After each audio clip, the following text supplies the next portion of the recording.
RCR, la red que comunica y une al Perú. Seguimos a través de RCR, Red de Comunicación Regional. Estamos transmitiendo directamente de nuestra central informativa, plataforma principal, ubicados en Lima, ciudad capital de la República. Nos vamos a trasladar inmediatamente hasta Quito, Ecuador. Allí gentilmente atiende la comunicación con RCR, Red de Comunicación Regional, el doctor Gustavo Pacheco Villar, integrante del Parlamento Andino, y es el jefe de la misión electoral del Parlamento Andino en las elecciones que tienen lugar en Ecuador. Qué gusto saludarlo, doctor Pacheco. Muy amable, como siempre, por atender esta comunicación con RCR. ¿Cómo está, José? Un gran abrazo para usted desde Quito, Ecuador, y un gran abrazo a la inmensa población que nos está escuchando. ¿Cómo ha estado siguiendo usted el desarrollo de las elecciones en Ecuador, ¿no? ¿Se han realizado de manera normal a pesar de toda esta situación previa? Las elecciones en Ecuador surgen desde hace 3 meses, cuando el presidente Lasso anuncia la disolución del Congreso de manera constitucional, porque hay una figura que se llama la muerte cruzada, cuando el presidente entiende que debe anticipar las elecciones, y desde ese mismo momento empieza Ecuador a vivir un clima electoral.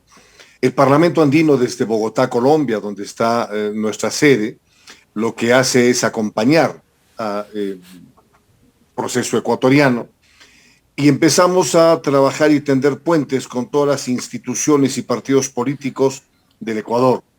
Hace una semana ya se instalaron nuestros asesores, nuestros técnicos, en un seguimiento digital y presencial a lo largo del Ecuador.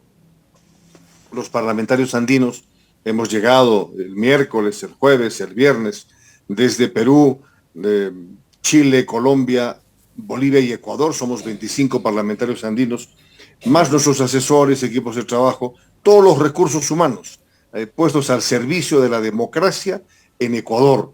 La jornada ha estado teñida de 6 atentados políticos y ha habido el alcalde de Manta asesinado, un asambleísta congresista asesinado, un candidato al Congreso asambleísta asesinado, un candidato presidencial, Fernando Villavicencio, asesinado.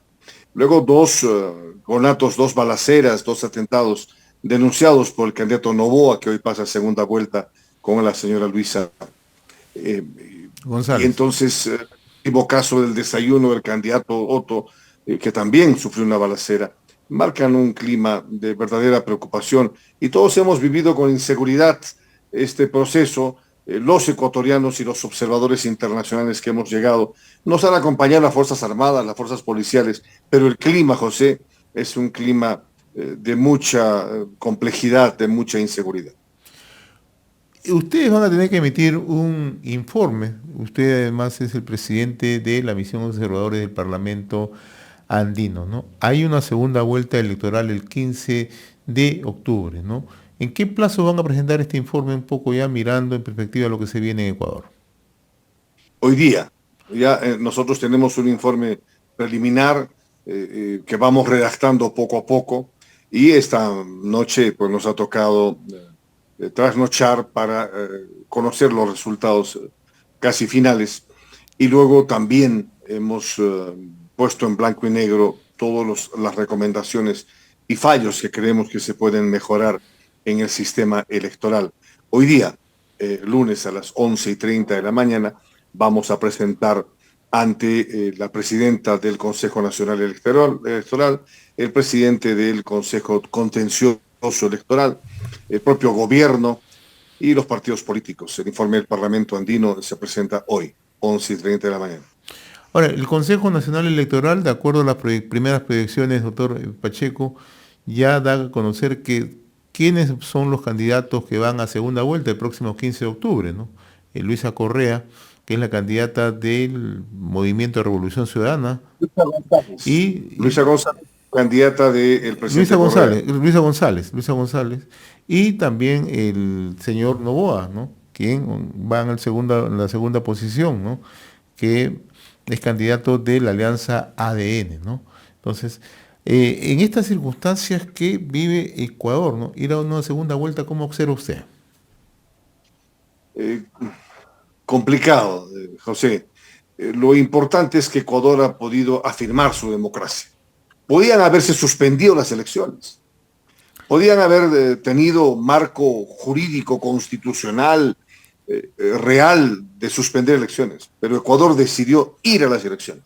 Ese proceso es importante. Afianzar democracia, construir institucionalidad.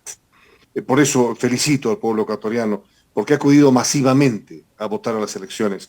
Y la policía, las Fuerzas Armadas han brindado todo tipo de seguridad. La segunda vuelta no va a estar ajena a este conflicto, que los cárteles, el crimen organizado desde las cárceles del Ecuador y las multinacionales del crimen han entrado en una alianza. Y eso ha permitido que el clima de inseguridad y terror se instale en la ciudadanía. Todos hemos tenido que acudir protegidos para poder estar a salvo. Hemos podido conseguir chalecos antibalas con los que nos movilizamos y con precaución por los lugares que estamos, los hoteles muy blindados, el acceso, la salida, son muy complicados. Es un país que tiene a prueba su democracia, pero es un país sitiado por la violencia. En estos momentos hay un fraccionamiento en Ecuador, usted que además es analista político. Sí, es una sociedad confrontada. Nuestros países en la patria andina tienen orillas en la izquierda, orillas en la derecha, y se vive, sí, un clima de posicionamiento ideológico. Como jefe de misión y apegándome al reglamento del Consejo Nacional Electoral, no me corresponde hacer apreciaciones internas, porque tenemos que ser independientes, tenemos que mostrar respeto a las leyes y a los actuales partidos políticos que han competido en estas elecciones. Pero sí, nuestras sociedades en el Parlamento andino, los 5 países que integramos, Perú, Chile, Colombia, Ecuador y Bolivia, estamos en diferentes orillas, pero lo importante es la tolerancia, la democracia, afianzar la paz.